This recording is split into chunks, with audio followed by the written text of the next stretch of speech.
Hi అండి, ఈరోజు మా ఇంట్లో ఏం స్పెషల్లో చూసేయండి. చికెన్ అయితే నాకు ఇలా గ్రేవీ ఉంటేనే ఇష్టం అండి.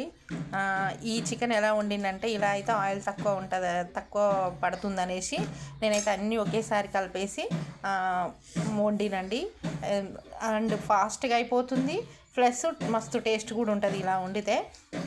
కొంచెం అన్నీ కలిపిన తర్వాత ఒక పావు గంట అర్ధగంట అట్లా పక్కకు పెట్టిన తర్వాత ఉడికిస్తే అది ఆ ఫ్లేవర్ అంతా ముక్కలకు పడుతుంది, చాలా బాగుంటుంది అనమాట.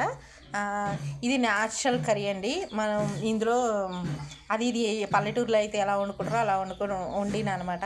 ఇది నేను కొత్తిమీర పుదీనా అయితే వేయలేదు, కానీ బాగుందండి. ఒక చిన్న టిప్ చెప్తానండి.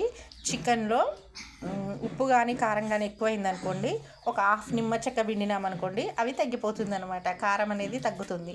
ఓకేనా? ఇంకేముందో చూపేనా, చూడండి, గడ్డ పెరుగు పైన మీగడ తీయకుండా ఉన్న పెరుగు